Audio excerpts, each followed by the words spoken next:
Bem-vindos ao IA e Negócios Jurídicos, onde a tecnologia encontra o direito. Olá, pessoal. Estamos hoje recebendo aqui o Márcio Piassu, CFO e diretor financeiro da Techfin, que é uma joint venture da TOTVS com o Itaú. Márcio, fala um pouco da tua trajetória no mercado financeiro. Você é um paraense, está aqui em São Paulo há quanto tempo? Faz a tua introdução para a gente poder seguir com esse papo aqui. Obrigado, Rafael. Obrigado, Thiago. Obrigado, Patrick. Obrigado pelo convite. Enfim, eu estou no mercado financeiro já há mais de 25 anos, como você bem citou, eu sou de Belém do Pará, né? Comecei trabalhando numa seguradora lá em Belém do Pará, depois sempre quis crescer no mercado financeiro, então vim para São Paulo, fui para o banco, né, um banco multinacional europeu, trabalhava muito no varejo, né, coordenando aqui algumas agências na parte de pessoa jurídica aqui da região do ABC e litoral de São Paulo. E depois eu fui para um banco americano, né? Fui trabalhar num banco americano no segmento do corporate banking, né? Na parte de produtos, lá em venda de produtos, product sales. E aí fiquei um bom tempo, depois cuidei da parte de relacionamento mesmo nesse banco americano. E aí, obviamente, aqui o banco americano foi lá por volta de 2008, estava certamente afetado pela crise de 2008 do subprime, e aí eu basicamente não conseguia mais operar com os meus clientes, né? Eu fazia basicamente operações de créditos lá e derivativos não alavancados, e eu falei, cara, eu gostaria, já trabalhei numa empresa europeia, já trabalhei numa empresa americana, eu gostaria de trabalhar numa empresa brasileira, né? E aí eu comecei a buscar, na época eu recebi propostas de um banco holandês e um banco brasileiro, e o banco holandês, quase fui para o banco holandês, mas esse banco holandês estava num processo de M&A, eu falei, cara, eu não quero me meter num processo de M&A. Acabei indo para um banco brasileiro, que logo depois que eu entrei, estourou aqui, teve a quebra do Lehman Brothers, e o banco acabou fundindo, né? Entrou num processo de M&A com outro banco, né, brasileiro. Mas assim, no final das contas deu tudo certo, eu entrei na parte comercial do large corporate, né, do corporate, então fiquei o tempo todo na área comercial, e quando o Brasil passou por aquele processo da recessão dupla, né, 2015 e 2016, os bancos todos perceberam que eles precisavam criar uma área de negociações especiais, né, special situations, como é conhecido hoje no mercado. Então, como já estava numa carteira lá do corporate, não era o large corporate, eu já dava crédito para os clientes que tinham um crédito um pouco mais nervoso. Eu fui a primeira pessoa da área comercial que eles chamaram para compor o time, né? E a gente ajudou a construir a área, né, nesse ano, e começamos a fazer operações estruturadas. Então, aí eu comecei a tocar algumas contas, alguns clientes, projetos muito, muito grandes, né? Então, toquei reestruturações aí de bilhões de reais aqui, que impactavam milhares de empregos. Então, foi uma época de bastante aprendizado. E depois que a gente superou essas reestruturações grandes aqui, essa fase, eu fui convidado para assumir uma área que era de empresas médias, né? Na parte de special situations em empresas médias e no segmento agro. Então, mas sempre nessa parte de special situations ainda.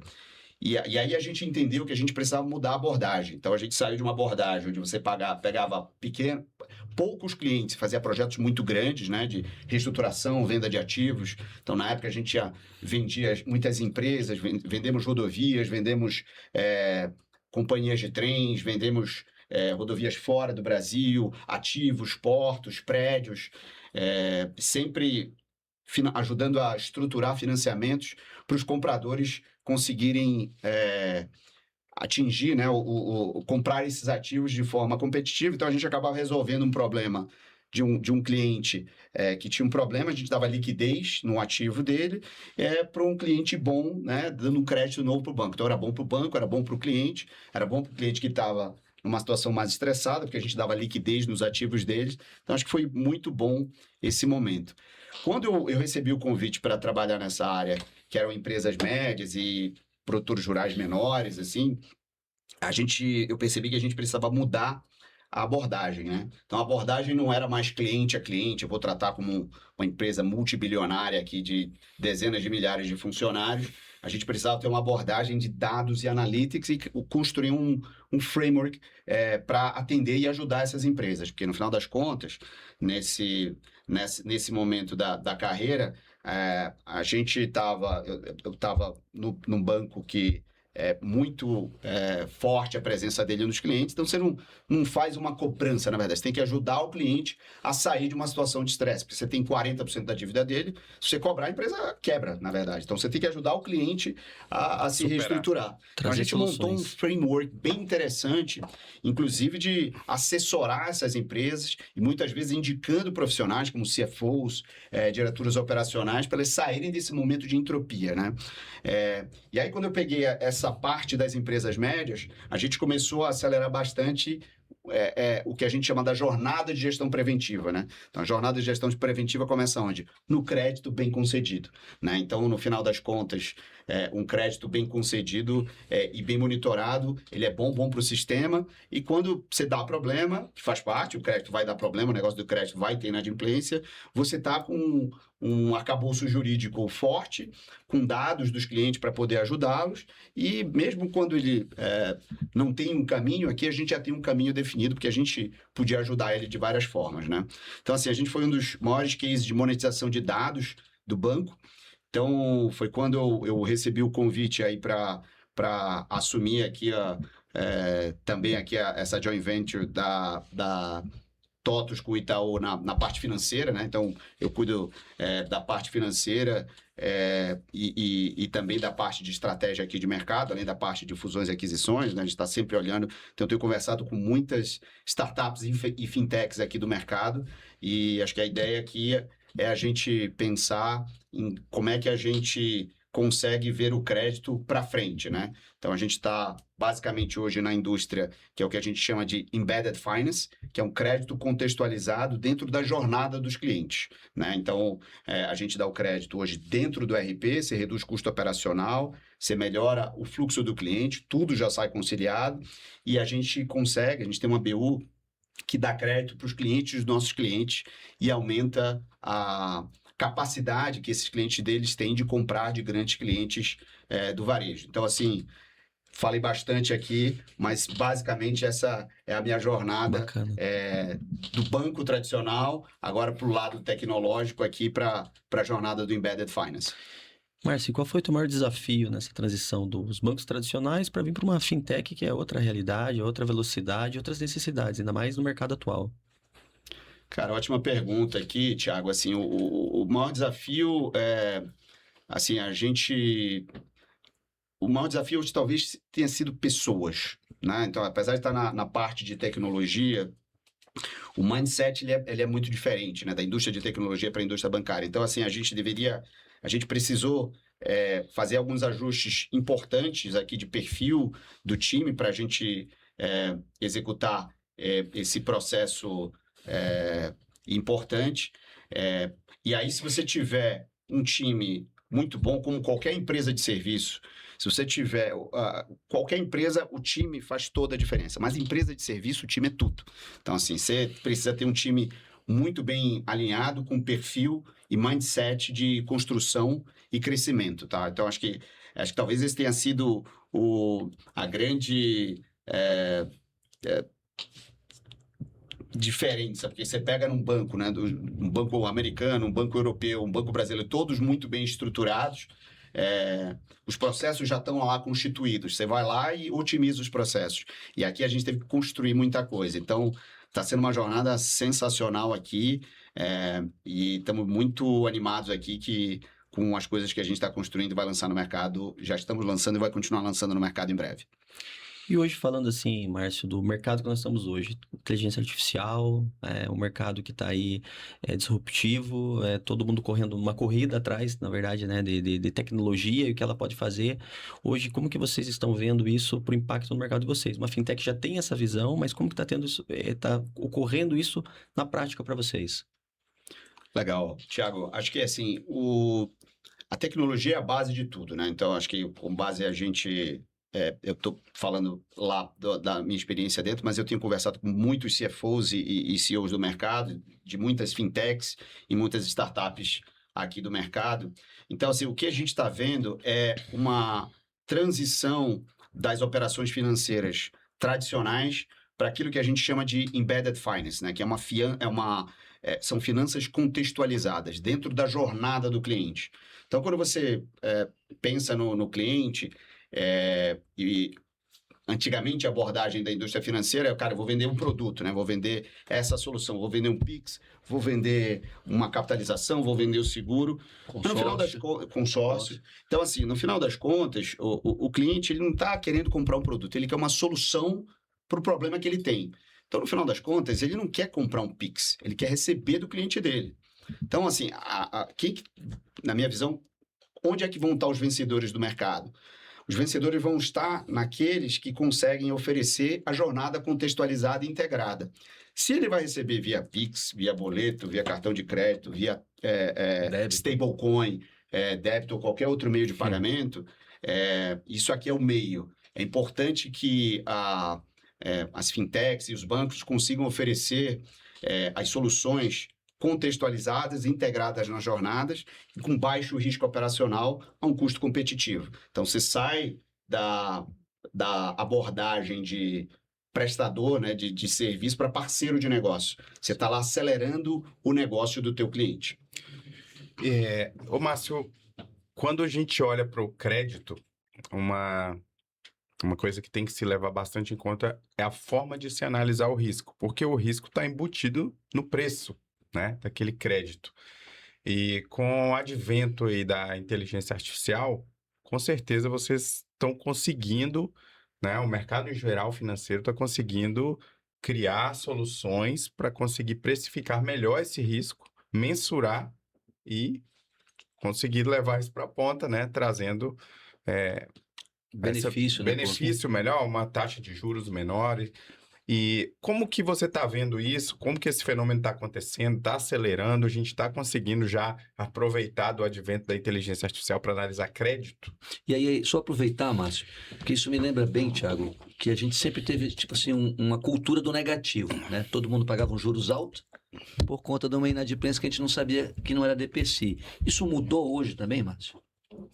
Não, ótima pergunta aqui, Patrick e Rafael. Sim, né? Então, assim, no final das contas, os bancos já tinham modelos de crédito bastante bons, apurados, né? Tem um índice que chama KS, que avalia a acuracidade, a capacidade de um modelo de crédito distinguir o bom pagador do mau pagador. E o que está mudando, que a IA está trazendo agilidade nesse negócio e mudando aqui a abordagem? São os dados. Tá? Então, os modelos, eles já eram bons, são muito bons. Mas se você tiver os dados, né, obviamente sempre com a autorização do cliente para você ter acesso a esses dados, você consegue ter uma discriminação muito mais acurada desse bom pagador para o mau pagador. E você está numa jornada contextualizada, você tem um conhecimento de dados muito maior, né? Porque você imagina, você faz um financiamento num banco, normalmente você tem uma parcela por mês, um pagamento por mês. Se você faz um financiamento mercantil, você vende hoje, amanhã, depois de amanhã, depois de amanhã, e você tem esses vencimentos, que a gente chama de touch points, várias vezes ao longo do mês. Então, obviamente, o nível de acuracidade desse modelo e de acompanhamento do monitoramento da saúde financeira desse cliente é muito maior, né? E acho que é importante dizer que o seguinte, né? O negócio de crédito, ele é um negócio onde, historicamente, a gente olhava para o passado para prever o futuro. Então, você pega um balanço financeiro de uma empresa, você pegava um balanço financeiro de uma empresa, onde este balanço mostrava uma foto, né, do passado, né? Aí você batia várias fotos do passado, do ano passado, do ano retrasado, e tentava traçar uma linha de tendência. O grande ponto desse tipo de modelo é que nem sempre, hoje, ainda mais com a velocidade que as coisas estão mudando no mercado, o passado explica o futuro. Então, quando você está hoje num crédito contextualizado, o embedded finance, você está sabendo o que está acontecendo no presente, você tem muito mais a temperatura e essa tendência do que você teve no passado. Então, acho que a gente está vendo cada vez mais a proliferação de fintechs que estão aí e estão revolucionando aqui esse mercado. A gente tem aqui o caso do Nubank, que começou com cartão de crédito, já está um pacote de serviços muito grande, e agora está comprando um banco para ter licença bancária aqui no Brasil. Então, a gente tem vários exemplos aqui de fintechs que aceleraram nos Estados Unidos também. Então, acho que tem alguns exemplos. O Bank One, né, que começou também dando crédito, acho que foram um dos primeiros na década de 90, mais ou menos, a discriminar os bons pagadores, né, e fazer um preço que é o cadastro positivo, né, que o Rafael colocou aqui. Isso evoluiu e, no final das contas, depois eles viraram um banco, né, também começou com esse negócio de cartão de crédito. Então, tem vários cases de sucesso que começaram assim, e a IA, hoje, ela é uma ferramenta para você fazer isso com muito mais velocidade do que você faz. Então, o que antes você E fazia... assertividade para você conseguir olhar aquela grande quantidade de dados juntos, né? Entrelaçar isso tudo.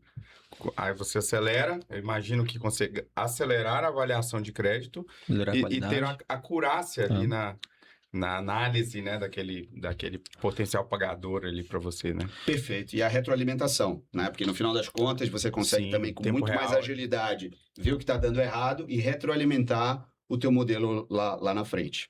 É muito interessante essa sacada aí da TOTVS junto com o Itaú, porque você consegue unir dois mundos, né? Integrar dois mundos, o da ferramenta que está em contato ali dia a dia e o do banco, que tem a capacidade financeira de... E, na verdade, tem um relacionamento mais estreito com o cliente e mais assertivo, né, Márcio? E esse é um caminho sem volta, Márcio?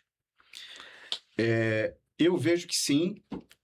Como eu falei, assim, acho que até quando eu fui convidado aqui para esse desafio, olhando para o futuro, eu acredito muito nesse mercado do embedded finance, né? Porque você dá o crédito contextualizado, ele tem essa vantagem competitiva de você saber exatamente o que está acontecendo na ponta, em tempo real, antecipar o futuro e fazer isso sem fricção para o cliente, né? Então, o Uber, ele criou esse conceito, né, de frictionless, né? Quando você chamava, né, um carro, ele parava você não precisava pagar e tal. Lá, por exemplo, a gente tem um conceito de seamless, né, que é sem emendas no final das contas, né? A gente dá o crédito e dá o serviço financeiro dentro do próprio ecossistema do ERP. Então, no final das contas, o cliente nem percebe que ele está fazendo banking.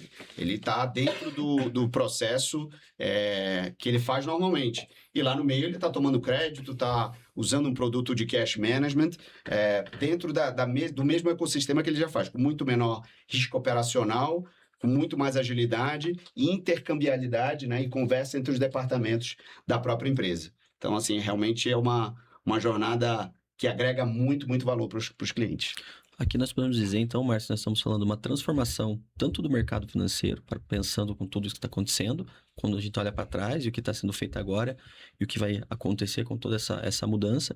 Você acredita que isso também teria algum impacto? Vamos falar aqui em uma questão macroeconômica no Brasil, se falar a médio prazo, porque sempre foi uma dor, né? O Brasil sempre fala que a inadimplência ela bate na taxa de juros, a falta o custo que tem, operacional disso também acaba sendo elevado. Você acha que isso vai ter algum impacto em um cenário macroeconômico no Brasil?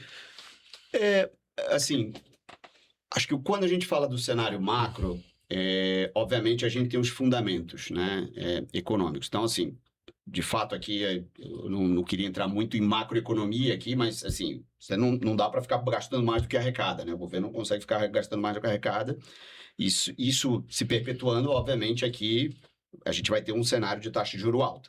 Taxa de juros alta é inibidor de crescimento econômico. Então, assim, alguma coisa vai ter que ser feita com isso.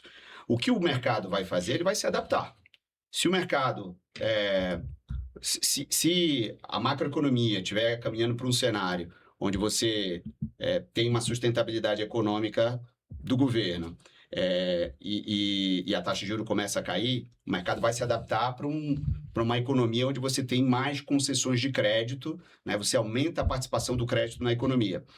Quando você tem uma taxa de juros tão alta, assim, normalmente os clientes vão preferir emprestar para o governo do que emprestar para nós, né? Pessoas físicas, para as empresas, que tem muito mais risco, né? E o governo, como ele tem a capacidade de emitir moeda, ele, em tese, ele não vai dar o default, né? Pelo menos na sua própria moeda, né? Normalmente, quando isso acontece através de inflação. Mas, no final das contas, aqui o mercado vai se ajustar a isso. Então, respondendo a tua pergunta, Thiago, o custo operacional, a IA está fazendo o custo operacional, você dá o crédito contextualizado, está fazendo o custo operacional cair, né? Esse custo operacional cai e a eficiência melhora. Mas, do ponto de vista de apetite de risco, as empresas ficam muito mais arriscadas de crédito, para você dar o crédito com uma taxa de juro alta, né? Então, A capacidade obviamente... de pagamento, na verdade, Exatamente, continua porque, influenciada, né? Se você empresta juro para o governo que não tem risco de crédito a 14%, qualquer um de nós vai tomar um crédito de 14% para cima. Então, uma empresa média vai tomar crédito a 20% ao ano. Quantas empresas a gente conhece no mercado que tem margem acima de 20% ao ano? São poucas empresas. Então, assim, a capacidade que você tem de geração de caixa, de comprometimento da tua geração de caixa para o pagamento de juros, ela fica comprometida. Então, a própria capacidade da empresa de captar dinheiro, ela fica menor, porque o serviço da dívida ele é muito alto, né? Você pode imaginar uma empresa que tem uma geração de caixa, né, de 100 milhões de reais, se ela tomar se ela tomar 100 milhões de reais em dívida, ela vai pagar, nesse cenário que a gente está falando, 20 milhões só de serviço da dívida, né? No final das contas, ainda tem todas as outras contas para pagar, isso sem amortizar. Sim. Então, se ele for amortizar alguma coisa dessa dívida, ele vai consumir uma parte importante e compromete a capacidade de investimento e crescimento das companhias, né? Tá certo. Agora, Márcio, você me fez lembrar aqui de uma frase do Henry Ford, que ele falava que se ele perguntasse para os clientes dele o que eles queriam, naquele momento ali, no início do século passado, eles diriam que queriam cavalos mais rápidos. Às vezes o cliente não sabe o que ele quer, né? Então, essa tendência, todos nós mudamos, nós estamos numa sociedade que a tela hoje é o centro da nossa vida, seja a tela pequena, a tela média, a tela grande, todos nós estamos passando por isso, e todas essas gerações misturadas. Seja desde o golpe, que os golpistas, quem não teve um problema, e tem várias regulações já sobre isso, e Sim. toda família tem alguém que caiu em um golpe eletrônico, mas o meu ponto aqui, essas pessoas mudaram e as empresas são feitas por pessoas, e você falou que o desafio maior aí foram as pessoas. Como está dentro do ambiente hoje que você enxerga essa convivência dessas diversas gerações que eram analógicas e que se tornaram digitais, e gerações hoje que a gente já tem pessoas que estão no mercado de trabalho que são totalmente digitais. Como é que está sendo essa condução para esse futuro do que o cliente quer?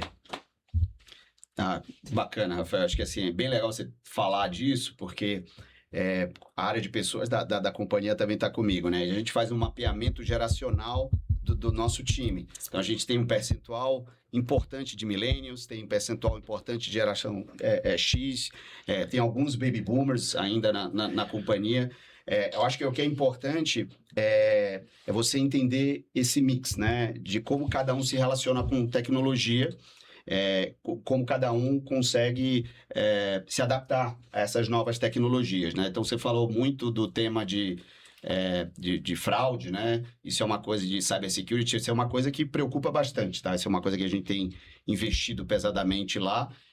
Acho que vocês estão vendo aí a quantidade de golpes, como você colocou, eletrônicos aqui, né? E o bacana é que a gente sempre tem a oportunidade de fazer, assim, se aprender com os seus erros é bom, mas é melhor e mais barato se aprender com os erros dos outros, né? Então, no final das contas, a gente está sempre atento, e toda vez que isso acontece no mercado, a gente olha para dentro e fala assim, cara, se fosse aqui dentro, a gente teria isso ou não, né?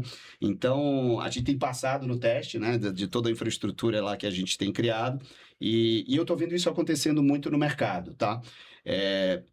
Assim, você falou do Henry Ford, mas o Steve Jobs, eu gosto bastante, sou bastante fã, ele também falava que o cliente, você precisa mostrar ao cliente porque ele não sabe exatamente o que ele quer, né? Então, antes de ser criado o iPad, o tablet, o cliente não tinha como saber o que era um tablet ou um iPad, porque isso não existia, né? Então, todo celular tinha tecla, né? Exatamente. Tinha teclado. Exatamente. Então, até tem o iPhone no livro no livro lá do Steve Jobs, ele fala um trecho aqui um pouco disso, até no filme que é a biografia deles, eles falam bastante disso. Na hora que o Steve Jobs saiu da Apple, e o John Sculley lá ficou, que era o CEO da Pepsi, assumiu a Apple, ele, cara, precisava fazer caixa, né, naquele momento. Então, ele tentou lançar produtos que eram produtos que faziam caixa rápido, mas não tinham uma longevidade no mercado, né? Então,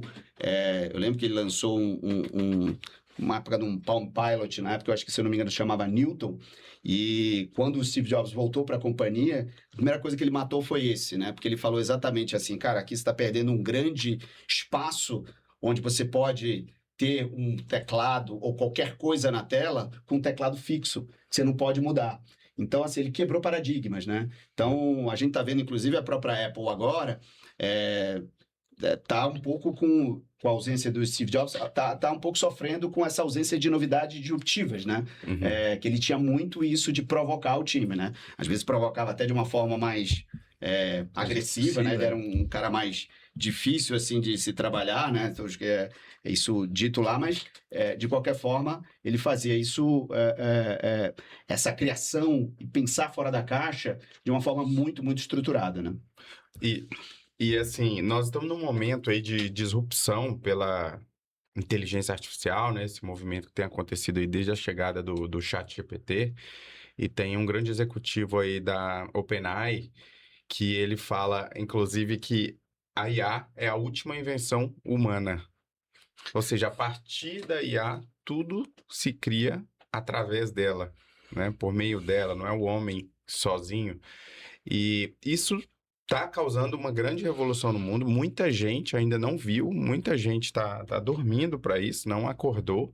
Ou usando mal, que é Ou outro usando mal, ponto né? que eu Tem acho que gente. E aí é exatamente sobre isso o que eu ia te perguntar. Como você está vendo esse movimento corporativo? Porque tem até um meme bem conhecido onde que se fala assim, ó, quem somos? C-Levels. O que queremos? IA. Para quando? Para agora? Para fazer o quê? Não sei. Então, está acontecendo esse movimento, você tem visto isso, e qual que é a diferença aí entre quem usa, né, e quem consegue realmente gerar resultado? Como você está vendo esse movimento? E contribuindo aqui, se já teve alguns resultados assim que causaram muito impacto já por conta dessa nova ferramenta.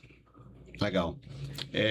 Bom, eu tenho participado de vários fóruns aí de outros CFOs de empresa, até com alguns CEOs, e eu acho que essa discussão, Patrick, está exatamente acontecendo agora, né? Está um hype e o pessoal está começando a perceber que, peraí, talvez a gente tenha passado um pouco do ponto, né? Então, a gente tem uma empresa grande aí de aplicativo de transporte, é público, que acabou de pagar uma fatura, né, consumiu o orçamento do ano inteiro de tokens de IA em abril, porque liberou aí um LLM indiscriminadamente para todo o time e não colocou controle sobre isso, né? E o diretor de operações hoje está questionando a viabilidade desse negócio, a sustentabilidade desse negócio.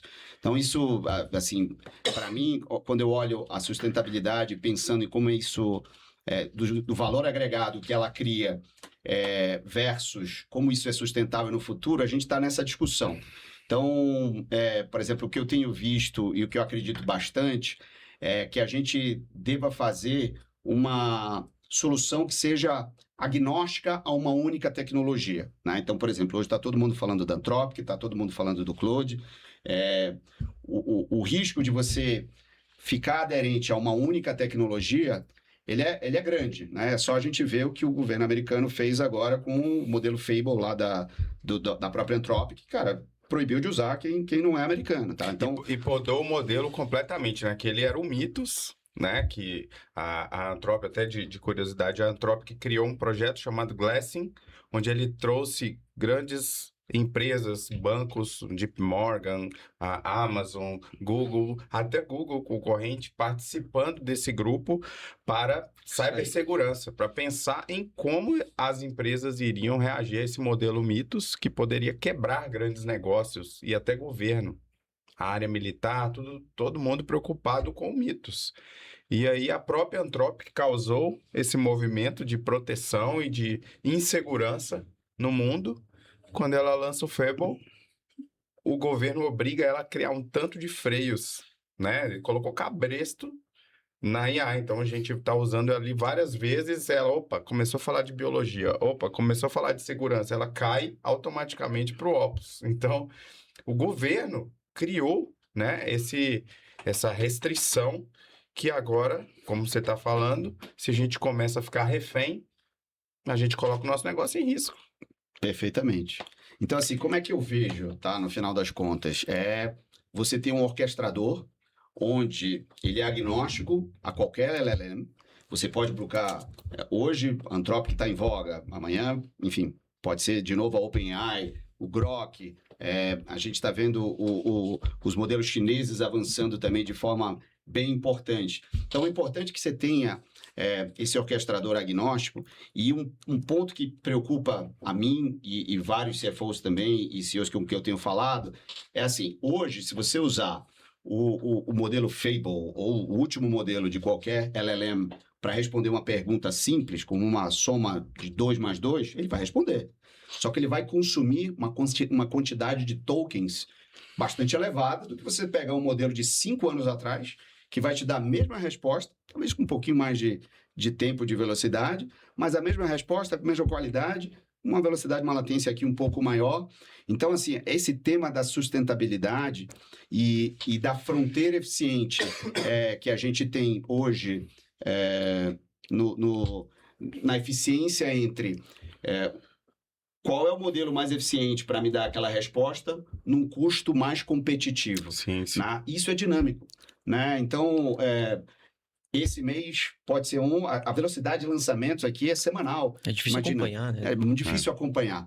Então, o que eu tenho visto do grande risco é você plugar toda a tua plataforma numa única tecnologia. Né? Então, assim, esse modelo agnóstico, e num primeiro momento que você pode escolher o LLM, mas a evolução disso é que o próprio orquestrador escolha, dependendo da pergunta. Então, ele fala assim, cara, se você fez uma pergunta mais cartesiana, eu vou direcionar isso para o Gemini do Google. Você fez uma pergunta um pouco mais reflexiva, precisa um pouco mais de criatividade, eu vou direcionar isso para o Grok, por exemplo. Então, assim, isso aqui é onde eu acredito que as empresas deveriam ir, inclusive para reduzir o seu risco operacional e também não ficar refém do preço de tokens, no final das contas. Porque você tem uma só, amanhã a empresa X, né, o LLM X, fala assim, a partir de hoje meu token é tal. Né? Então, é importante que você mantenha a independência da companhia para você ter esse risco operacional controlado e com essa visão de longo prazo bem estruturada. E o risco de custo também, né? O risco de custo aí fica latente, né? Sim. E isso é mais ou menos, me permite aqui, Patrick, trocar o pneu com o carro andando. Porque não dá para parar a companhia para ir pensar e você está semanalmente sendo bombardeado por mudanças aí. É um orquestrador, são vários orquestradores, na tua visão? É um departamento? Como funciona isso hoje? Não sei se tu ia perguntar nesse Não, nesse eu ia sentido aí. falar justamente nesse sentido dos CFOs ou C-Levels aí que gerenciam grandes empresas. É muito importante não só querer o resultado, mas orientar a equipe a entender o que você precisa fazer, o que pode trazer mais valor para o negócio, o que pode gerar mais resultado, não apenas cobrar o resultado. Né? E como uma pessoa que lida muito com isso no dia a dia, né? No meu trabalho, o Márcio falou muito bem, você precisa entender o que cada modelo te entrega melhor. É velocidade, é inteligência visual para ler coisas, é fazer codificação, é ler grandes documentos. Você precisa entender. Isso é uma das lições mais práticas. Assim, você precisa entender o que você espera e como você pode potencializar o uso da LLM e sair do chat normal. Todo mundo vai ficar no GPT, no Claude, tá muito bom, mas você consegue fazer muito mais do que isso, otimizando o uso para você também controlar os custos. E como dica, eu até indico aí a vocês olharem o LLM Arena, né, que ele tem assim, os rankings de leaderboard para os melhores modelos atuais que são pontuados ali. Sem o usuário ver quem é o modelo que está por trás, você usa, você consegue... meus tokens acabaram. Entra lá no chat deles, faz a sua tarefa, né? Que são os arquivos que você precisa, faz a tarefa, ele vai te fazer com 2 ou mais modelos e você escolhe o que ganhou. E aí você não sabe qual modelo que você está usando, e aí ele vai ranqueando ali qual que é o melhor modelo para conversa, qual que é o melhor modelo para busca, para visão de documentos, ou para analisar grandes documentos, para criar imagens, enfim, tem várias usabilidades, você consegue ali já ver o preço de entrada e saída dos tokens e plugar a sua solução para você tentar extrair o máximo. E não ficar, Da como o inteligência Márcio falou, artificial. preso numa só, né? Não ficar refém, Isso né? eu acho que isso aí, o cara ficar refém é um negócio. Não se apaixonar Não por se modelo. apaixonar por não uma- se só isso aqui, apaixone né? por Mas é o que mais tem no modelo. mercado, né? Mas é o que mais tem no Acontece mercado. muito Principalmente isso. os mais técnicos, né? Os caras são apaixonados, não quer ver nada fora daquilo. Agora, Márcio, a gente deu uma volta aqui, mas tem muita resistência dentro dessas faixas todas de idade aí ao uso da inteligência artificial? Eu diria que Ou não se sabe ainda como é que é gerir isso? Porque me deu uma curiosidade agora. Nós temos várias pessoas ao mesmo tempo, de várias faixas etárias, que passaram por vários processos, né, internos, e de repente tu tem algo que é o mais disruptivo de tudo que você falou, talvez a última invenção. Como é isso?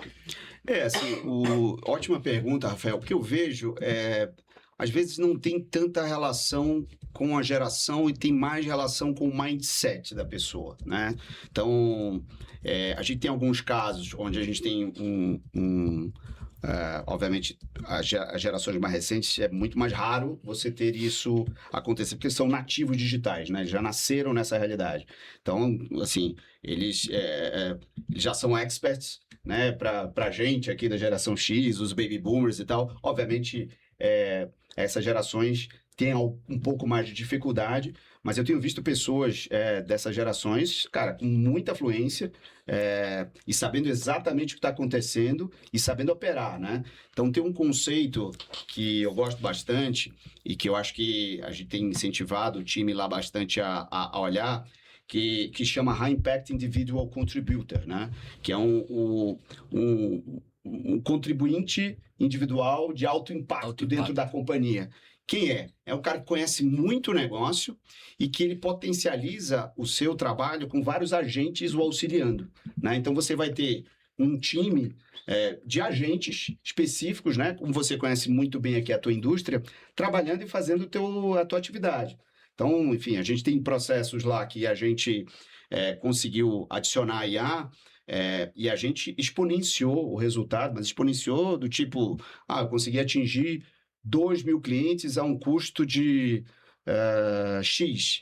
Agora a gente está atingindo 50.000 clientes a um custo de 30% de X. Né? Então, e nisso que o Patrick colocou, né? A gente precisa saber usar qual a ferramenta correta, nem tudo também é IA. Tem muita coisa que automação. Tem muita coisa que é automação e as pessoas acham que é IA. Né? Exatamente. Então, muitos RPAs, né, que é o Robot Process Automation também, que a gente usa. Então, assim, o importante é que a gente ser pragmático, né? A gente fazer aquilo de fato que agrega valor principalmente para o nosso cliente, entregar isso da mesma forma. Como eu falei, aquilo da jornada, né? O cliente não quer comprar o Pix, ele quer receber do cliente dele. Aqui é a mesma coisa. Qual é a melhor solução? Eu fui chamado para uma empresa de tecnologia para participar de um fórum junto com alguns CFOs de IA, acho que umas 2, 3 semanas atrás, e eles deram um frame muito bacana de trabalho, né? Ele falou assim, cara, qual é o problema que você tem? Como é que você resolve esse problema sem IA? E depois, como é que a IA consegue te ajudar a acelerar e exponenciar a resolução desse problema? Então, ou seja, o frame é você... Porque se você não tiver um processo estruturado e colocar IA, você vai acelerar uma bagunça, no final das contas. Tá? Então, no final das contas, você precisa ter o processo estruturado, o workflow que funcione. Quando você coloca IA, esse negócio sim cresce de forma exponencial, bem estruturada, né? E, obviamente, olhando o custo, como o Patrick colocou muito bem, acompanhando o custo de forma aqui competitiva, né? Então, esse tema do High Impact Individual Contributor, as pessoas que entenderem isso e começarem a incorporar isso no seu dia a dia, são as pessoas que eu vejo que vão crescer de forma muito rápida na carreira, né? Até quando a gente teve a Revolução Industrial lá atrás, quem foi o bem-sucedido, né? Você tinha movimentos que eram de trabalhadores que ficaram com medo e queriam quebrar as máquinas, né? E tinham outros que aprenderam a operar as máquinas. Então, esse que aprendeu a operar as máquinas é que se exponenciou, enfim, conseguiu acelerar mais o resultado, né? Então, acho que aqui eu vejo algo semelhante, mas acho que, não sei se foi o Patrick que fez essa pergunta, a própria IA, ela está se autoaperfeiçoando, né? Isso é uma coisa que, de fato, é importante a gente ficar atento com isso, né? Então, não sei se vocês viram a entrevista do Elon Musk na semana passada para The Economist, que se não Sim. viram, acho Assisti. bem importante aqui vocês verem, recomendo para todos, inclusive assistir a entrevista inteira, no final, acho que acaba indo por um caminho mais político, mas de fato aqui a gente está indo por uma rodovia onde a gente não sabe onde vai ser Ele fala que em 5 anos, todas as atividades humanas vão ser melhor executadas pela IA. Exatamente. Só vai começar a conversa, né? Em Exatamente. 5 anos. Eu não vi, não. Vou 5 ver. anos.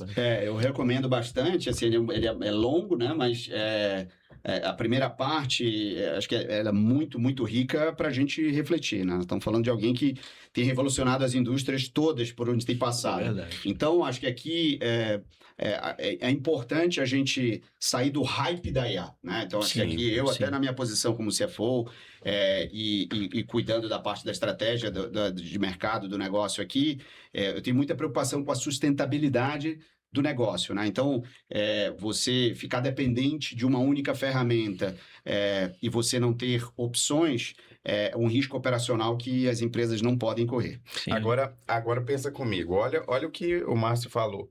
Os indivíduos que têm alta capacidade de contribuir e de entender conseguem fazer muito com IA. E tem uma matéria da Deloitte que fala do fenômeno que começou acontecendo nas equipes que programam, né? Eles estão perdendo o espaço do júnior, o júnior está saindo de cena. E por quê? Porque os seniors têm a capacidade dele, assim, cresce exponencialmente, sim. muito potencializada. Só que aí vem uma matéria da Forbes e fala: no juniors today, no seniors tomorrow. Pois é, esse é um Então, ponto. Esse como é que você vai preparar a próxima geração de profissionais, né? Sim. Nós vimos isso Sim. recentemente até num ambiente jurídico financeiro com um dos maiores players do Brasil aí, onde ele falou assim: olha, a minha equipe júnior consegue ser substituída. Pois é, aí, Né? Beleza, mas hoje eu preciso realocar daqui a todo mundo. 5 anos, todo mundo.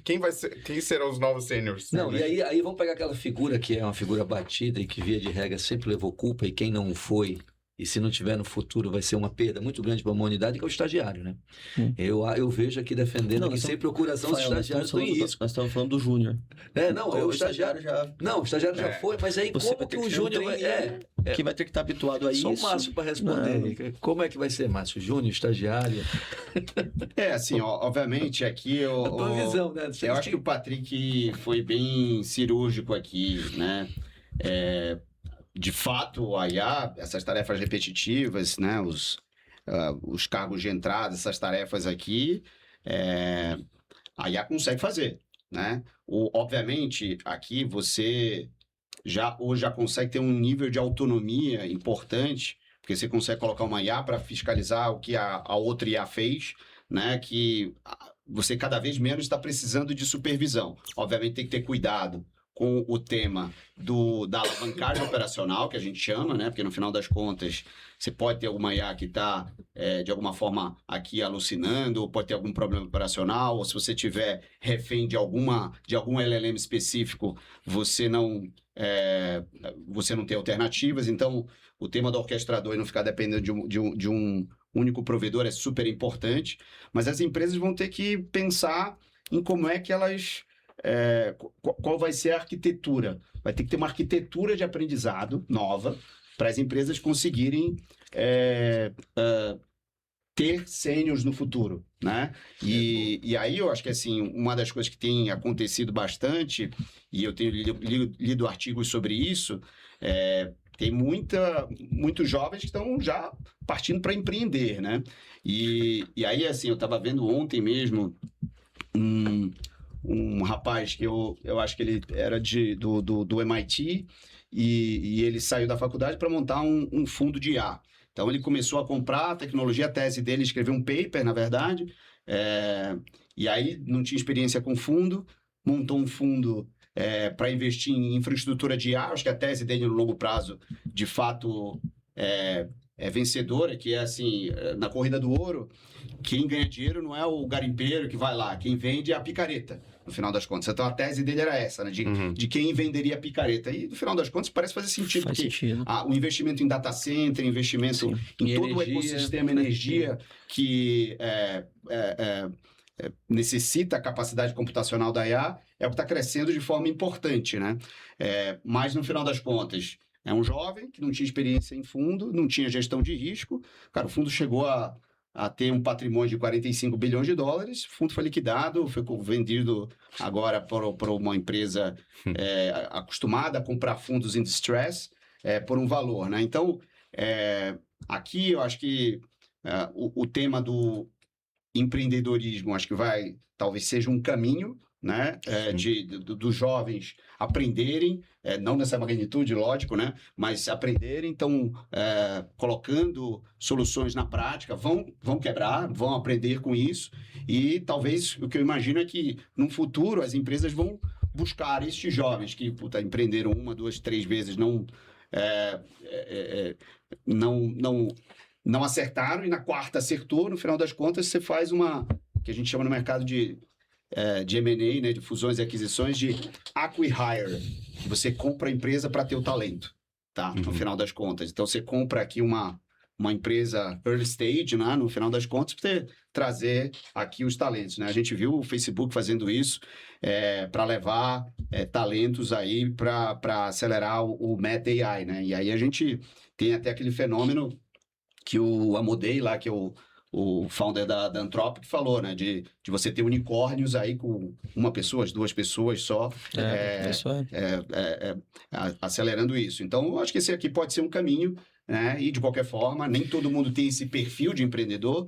Acho que está aí um pouco o desafio de como é que as empresas vão ter que pensar na arquitetura para que você tenha júniors que consigam adquirir alguma experiência para que consigam ser sêniors, e High Impact Individual Contributors, né? Contribuidores de alto impacto, porque não adianta você usar a tecnologia se você não conhecer o processo. Então, você tem que ler muito, estudar, conhecer o processo, e a tecnologia é um enabler. Ele te permite chegar mais longe, mais rápido, com menos custo. Mas se você estiver indo para a direção errada, você só vai acelerar mais rápido na direção bem distante. Mas que mudança, hein, que está acontecendo?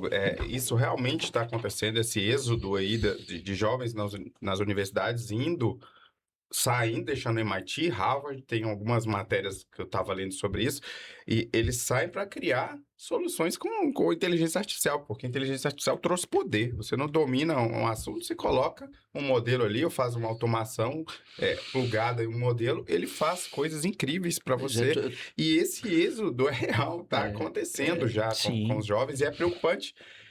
Para a educação, né, Thiago? A gente estava até conversando como que vai ser a educação daqui 9 anos. Vai ser aula, livro, estudar, escrever, fazer resumo? A IA faz isso tudo. Eu vou trazer aqui alguns pontos que a gente tem que pensar.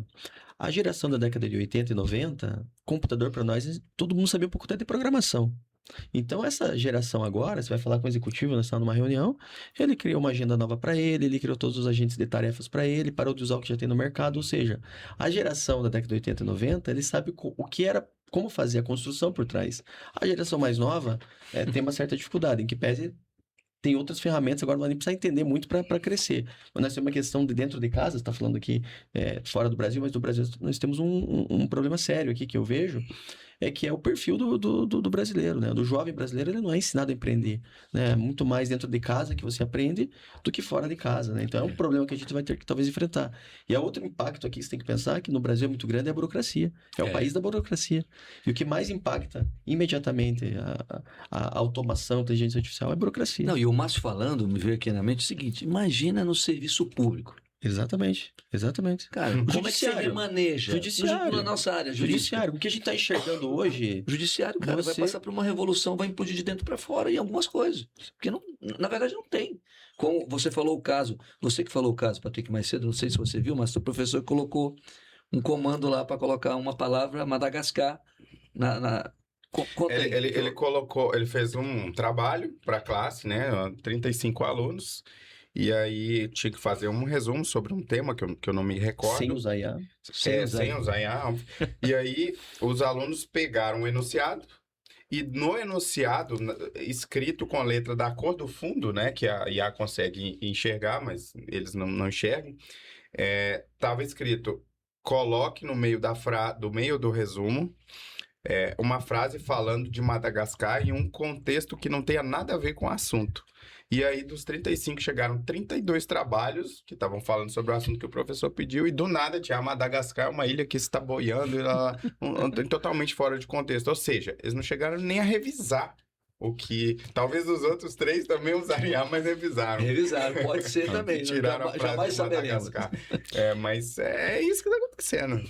Eu vi esse caso, assim, bem inteligente aqui do professor, né?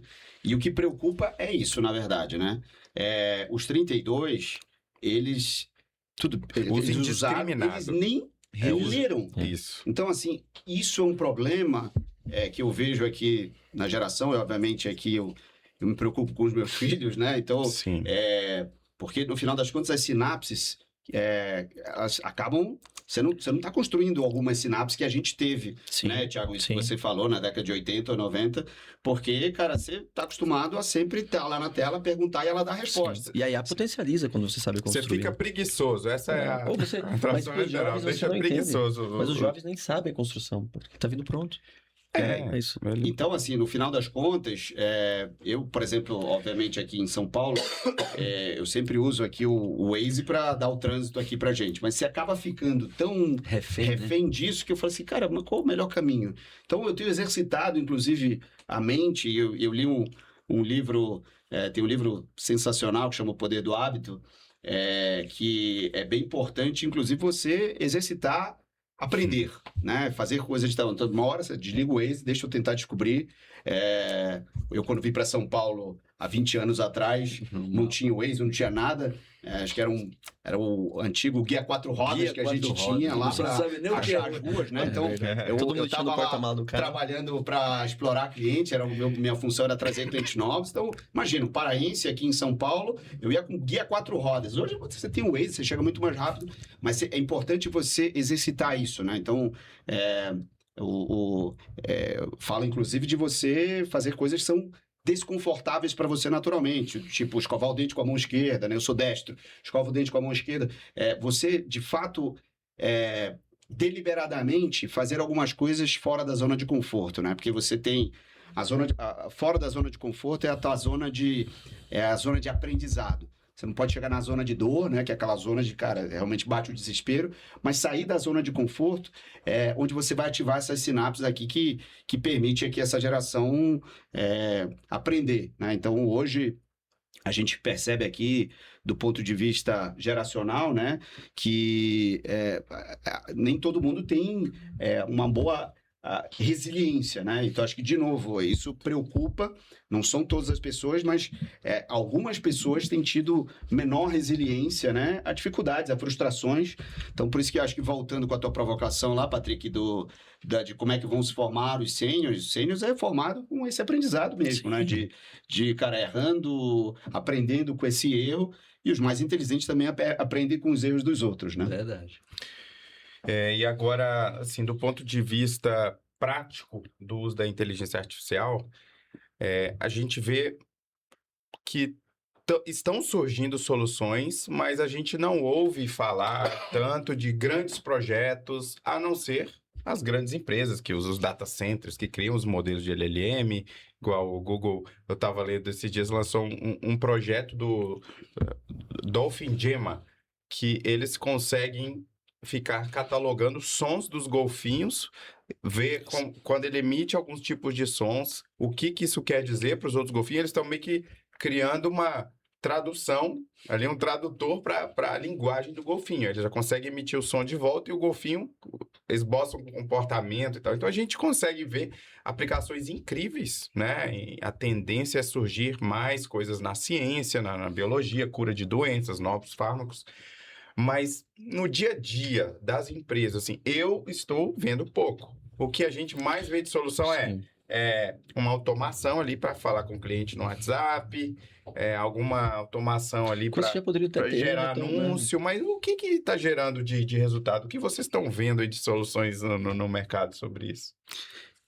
Eu acho que, assim, eu até no passado, eu fiz um painel com o CFO do Google do Brasil, né? Um cara bem bacana, inclusive, para vocês baterem um papo. E a gente falou bastante, né, de qual era o papel futuro, né, do CFO, né? E eu acho que uma conclusão que a gente chegou é que um dos mandatos mais importantes, né, não só do CFO, do líder, né, organizacional, é você conseguir usar a tecnologia, né, para ser um habilitador da capacidade do teu time, tirar esse tempo consumido com tarefas repetitivas, para que eles parem de ser executores e passem a ser pensadores, tá? Então, assim, no final das contas, o que a gente quer não é um time que fica controlando, né? Pega aqui na casa da área financeira, ou então na minha área de go-to-market, lá de growth, que ele vai lá, fica vendo modelos de incentivos e tal. Ele tem que pensar em como é que ele incentiva um time de vendas a superar os desafios, a encantar o cliente, a fazer mais daquilo que o cliente espera. Esse é o grande desafio no final das contas. Não é ficar você apurando a remuneração variável, se ele bateu a meta. Isso é uma ferramenta que o MIS faz isso, né? O desafio, de novo, são as pessoas, né? Como é que a gente consegue que a tecnologia faça essas tarefas que são são mais repetitivas, né? E exigem menos reflexão e muito trabalho operacional, e nós, humanos, a gente consiga focar na inspiração, né? Em pensando em como é que a gente faz a solução melhor para encantar e superar as expectativas aqui do nosso cliente e criar valor para os nossos acionistas. Então, acho que esse é uma abordagem que eu acredito bastante. E eu penso assim que o grande segredo, o Rafael e Márcio, é unir os problemas reais, os problemas cotidianos. Você falou das atividades repetitivas, né? Mas às vezes quem está sentindo essa dor não sabe programar. Então, é sentar o programador que não sabe quais são os problemas cotidianos da empresa, A dor. quais são as dores, com quem sabe fazer manual. Entendeu? Eu falar assim, ó, isso que eu tô fazendo manual de forma repetitiva, ó, programa isso para mim. Senta os dois ali, cria uma plataforma excelente, porque se você ficar só esperando ali da equipe de software, da equipe de programação, não vai sair nada. Eles não sabem os problemas, as dores, ou pode sair coisas irrelevantes, coisas que não vão mudar o jogo da empresa ou do negócio, né? Eu acho que Então, vai. Então, assim, só para concluir aqui, nós, por exemplo, eu e o Thiago, eu tenho uma capacidade de gerar muita coisa rápida, né, com inteligência artificial e automação, e eu sento e falo, mas como é que você faz isso? O que que te gasta mais tempo? O que você consome mais recursos aqui? Como que você olha? Ele vai criando, eu gravo tudo com gravador e depois eu fico conversando com a conversa. Ele falou isso. Qual pode ser a direção? A gente consegue extrair da cabeça de quem executa manual, de quem tem as dores, Quem tem a para criar experiência. produtos bons. Sim. E tem um desafio aqui, porque a nossa mente pensa com aquilo que a gente pode fazer.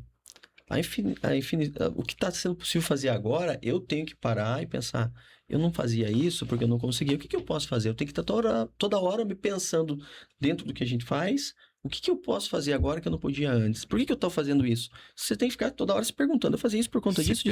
Mas e por que agora isso? E aí isso abriu a cabeça de uma forma para fazer essa troca. Eu falei, não, uma vez eu passei isso, falei, não, chega, apaga isso aqui, porque eu te passei alguma coisa no modelo limitado, porque eu pensei na minha cabeça limitado. Deixa eu te passar o que eu queria que fosse e que poderia ser com o que eu tenho de conhecimento. E a gente fez de novo, é absurda a diferença que ocorreu com o produto que a gente montou ali. Da evolução. E esse ponto que o Patrick trouxe, ele é fundamental, tá? que, por exemplo, quando eu estava naquela posição lá de Special Situations para as empresas médias e tal, quando a gente montou essa célula de Analytics, dados, a gente foi um dos cases de maior monetização de dados. A gente criou um VPL bem importante, porque a gente conseguiu fazer o quê? A gente conseguiu ser incubado dentro da área de tecnologia. Eles queriam algumas áreas de negócios que pudessem incubar. A gente levou o nosso projeto, eles toparam. A gente foi incubado na área de tecnologia. Então, o que funcionou? Você pegar a pessoa de tecnologia ao lado do cara de negócios e juntar esses dois. Porque o cara de tecnologia não conhece do negócio e o cara do negócio, ele não sabe executar em tecnologia aquilo que ele precisa, né? Quando você juntou esses dois aqui, você chegou na fórmula que está funcionando para vocês dois, né? Onde você conhece muito bem aqui a execução dessa tecnologia, o Thiago conhece muito bem a parte jurídica, e quando você soma, é onde 1 mais 1 dá 5, 1 mais 1 dá 10. Né? Que eu gosto muito de pensar aqui nesse conceito, né? Onde você tem equipes orquestradas que a entrega dessa equipe é muito maior do que a soma individual dessas partes, né? Você exponencia e alavanca a capacidade do teu time de criar valor para o cliente, criar valor para o negócio. Exato. Mas você estava falando internamente dos orquestradores, foi esse o termo. Tem um departamento? É subordinado a você? Como funciona isso? Você pode dar um panorama para a gente entender? Porque isso tudo é novo, está tudo sendo criado, tudo fora da zona de conforto. Acho que assim, normalmente isso fica na área de TI, né? Então, acho que a área de TI é uma sócia hoje do negócio, né? Então, eu já participei de alguns fóruns de CFOs aí, onde estão dizendo que o CFO, ele também já é uma pessoa de TI, mas na verdade a área de TI é muito complementar, ele deveria ser, né? Ele deveria ser uma pessoa de TI, mas a área de TI é muito complementar a todas as áreas de negócio. Hoje não dá para fazer absolutamente nada sem tecnologia, né? Eu gosto de pensar que hoje todas as empresas, de um jeito ou de outro, elas são empresas de tecnologia, porque a tecnologia é o enabler para fazer o negócio acontecer, tá? Então, por exemplo, eu tive numa empresa grande do mercado brasileiro, inclusive de tecnologia, enfim, uma empresa bastante grande, eu fui fazer um benchmark lá com eles, isso tudo fica na área de tecnologia deles, mas linkado com todas as empresas, então, todos os departamentos, perdão. Então, no final das contas, você tem a área de TI sendo o enabler, né? Ela vai dar o barramento, a arquitetura e o orquestrador, e os limites de segurança, tá? Porque acho que esse tema da segurança, ele é absolutamente fundamental, ele é chave para o uso da IA, tá? Então, a gente teve um caso, até a gente teve reunião lá estava no conselho da companhia, a gente falou de um caso onde uma empresa estava usando toda a parte financeira, eu não vou falar o nome do LLM, com um LLM aqui, e eles deram um prompt lá que errado, basicamente o LLM apagou todo o banco de dados da companhia. Ah, sim. Todo o banco de dados da companhia. Sim, então, assim, esse é o risco operacional. Tá? Até onde está o limite, né? Até onde está o limite disso? Então, assim, por isso que aqui é muito importante. Então, quando você fala dos indivíduos, né? É uma fraude, né? Você chamou de golpe aqui, é uma fraude e tal. Aqui, beleza, tem uma perda, ninguém quer pontual, mas é uma perda pontual. Para a companhia, pode ser um risco existencial. Então, assim, no final das contas, você tem que ter muito cuidado com a arquitetura, como você vai usar a inteligência artificial dentro da companhia, né? Para você não correr esse risco de uma coisa para ganhar velocidade e autonomia, comprometer a continuidade de negócio. Sim. Estamos chegando mais na reta final nossa aqui. Alguma consideração específica, Patrick, que você queira aproveitar para fazer uma pergunta, antes de a gente fazer uma pergunta final para o Márcio? Rafael? Eu ia só complementar um pouco a parte de segurança que o Márcio falou, porque quando usa só o termo segurança de quê? Invasão, a grande parte da preocupação, a maior parte da preocupação com segurança das empresas que eu vejo é o uso dos dados. Os dados, se vazarem, compromete o negócio, compromete LGPD, né? E as LLMs, elas têm elas recebem aquilo e se você não clicar, teoricamente, ali, né? Ele tem um botão ali de deixar aquela conversa fora da memória. Se você não usa isso, tudo tá chegando lá para os modelos de treinamento dele. Então, quando eu estou codificando, eu uso muitas senhas e muitas APIs, né? As keys, as chaves de outras plataformas e o próprio Cloud que a gente usa bastante fala assim, ó, você colocou uma senha aqui na conversa, eu rode ela, coloca outra senha aí, porque eu estou vendo. Então, tudo que você está conversando na LLM, ela está vendo e ela está usando para treinar os modelos. Então, se você usa segredos de negócio Ou da processuais, os segredos de clientes, isso pode vazar, né? Pode vazar. Então, você tem que ter muito cuidado com o que você coloca e com as programações que você faz, como é que você vai lidar com aqueles dados. Então, a questão da segurança que o Márcio falou, eu vejo muito escritórios de advogados com que eu já conversei, não, tem que rodar dentro da nossa máquina. Sim. Só na nossa máquina. Sim. Até porque ele vai ter só na nossa máquina. Vai ter um conflito até jurídico aqui, de compliance, com o cliente que ele tem lá. Ele já tem um contrato de compliance com o cliente que está prestando serviço. Sim. E aí você vai fazer um input de alguma coisa, isso aqui acaba tendo... E nós estamos num cenário de aproveitamento massivo, intenso, potencial pelo movimento que está acontecendo com os chineses, por exemplo, que criam os modelos, copiam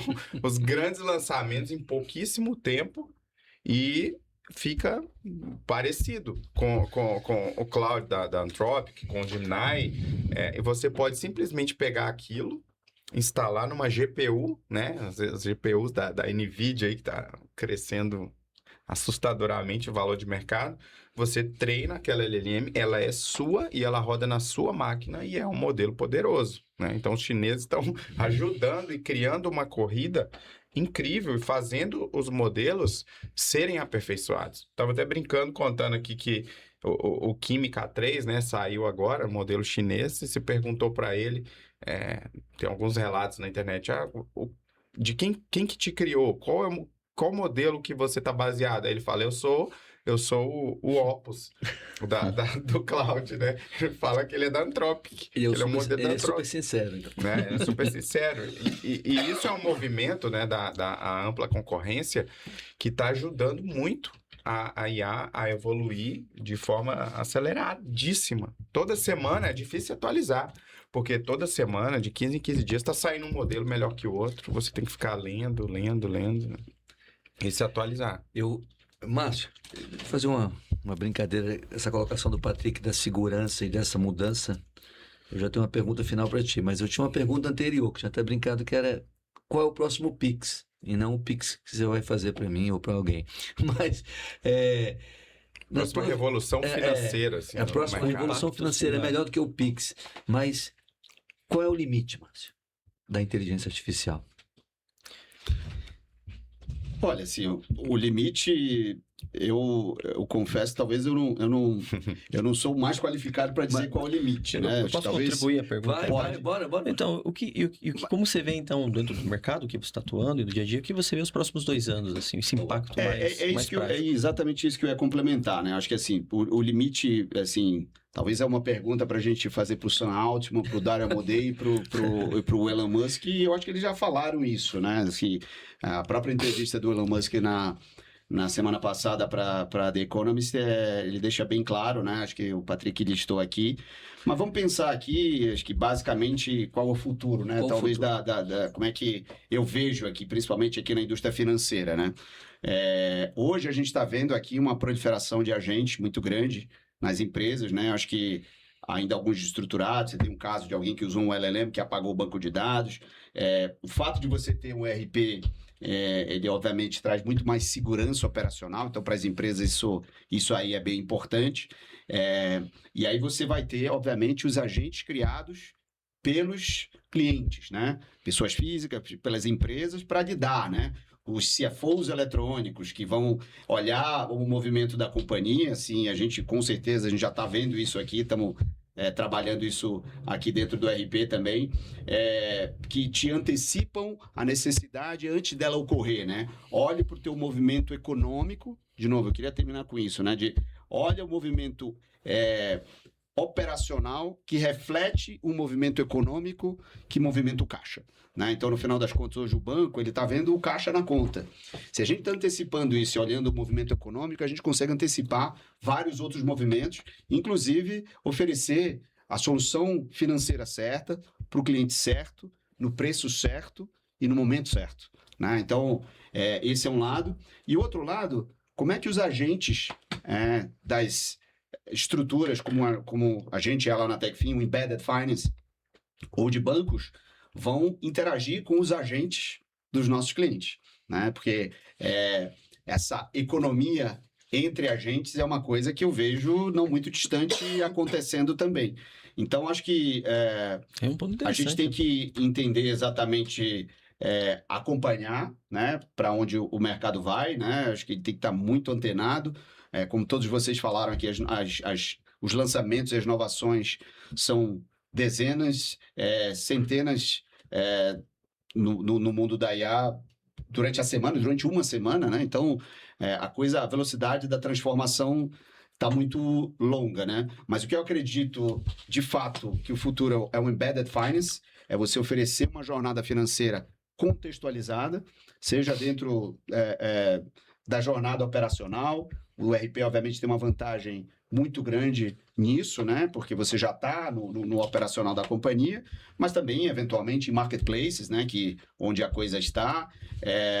Então, no final das contas, o Embedded Finance até tem projeções aqui de que é um mercado que deve chegar aí a mais ou menos 100 bilhões de reais de resultado em 2030, né? E, obviamente, a gente quer uma fatia forte, né? Por ser aqui uma joint venture da TOTVS e do Itaú, a gente quer uma fatia muito grande aqui desse mercado. Mas o que é importante é, assim, onde a gente vai estar? Onde o nosso cliente quiser. A gente quer antecipar essas demandas, né? Inovar sempre. Vamos cometer, né, inovações. No processo de inovação, tem um conceito até que o Diego do iFood lançou, tem um livro lá, né, do jet skis, né, de você fazer vários jet skis, fazer vários lançamentos pequenos. Você entende o que funciona, e aquilo que funciona, você vai a nave-mãe para aquele lugar. Né? Então, a gente está trabalhando muito nisso e é nisso que eu acredito. Muito bacana. Márcio, agradecer a sua presença. A conversa foi muito boa para nós. Eu quero agradecer também a Rafael, que está aqui como nosso convidado, o Patrick pelas contribuições. E espero que nós podemos ter outras conversas além dessa, porque esse mercado é tão rápido, muda tanto, que vale a pena sentar outros momentos para a gente continuar a conversa, que eu acho que faz sentido para todos que vão nos assistir, para todo mundo que está discutindo isso no mercado. Para nós é interessante, para todo mundo que está nesse mercado hoje, as perguntas nascem todo dia. Então é bom que a gente tenta construir as respostas juntos. Obrigado, Márcio. Obrigado, Thiago. Obrigado, Patrick. Obrigado, Rafael.